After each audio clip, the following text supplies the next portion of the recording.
হ্যাঁ, এই যে আমার বড় ভাই ইফতারের জন্য কিছু আয়োজন করা হচ্ছে। এখানে পেঁয়াজটা কিন্তু ঢেলে দিচ্ছে আমাদের এই ব্যাগের ভিতরে, আপনারা দেখেন। তো আলহামদুলিল্লাহ, আমার এই বড় ভাই আজকে না থাকলে এখানে আসলে যে কি হয়ে যেত আমি আসলে নিজেও ভাবতে পারি না। আমার এই বড় ভাই এই যে সকাল হইতে সহযোগিতা করতেছে, আমাদের সাথে একসাথে লেগে আছে।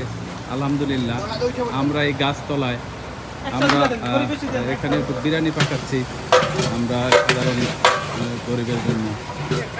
অনেকেই দেখা গেছে তারা ভালো একবেলা খেতে পারে না, আমরা তাদের জন্যই একটু তাদের দিকে একটু সহানুভূতি অথবা একটু হাতটা বাড়িয়ে দিচ্ছি, যেন তারাও এই রোজার মাসে যেন কিছু ভালো মন্দ খেতে পারে।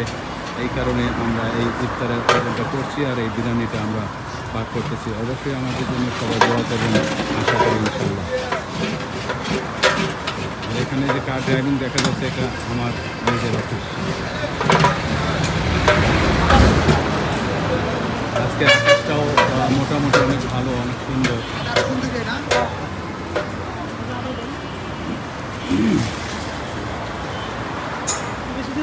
এই যে আদা আর রসুন এখন বর্তমানে দেওয়া হচ্ছে, আদা রসুন বিরিয়ানির ভিতরে।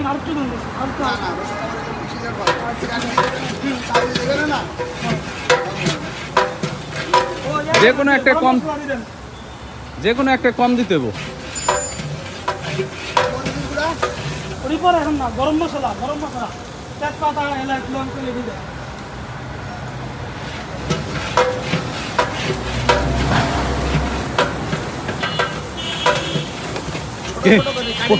বলে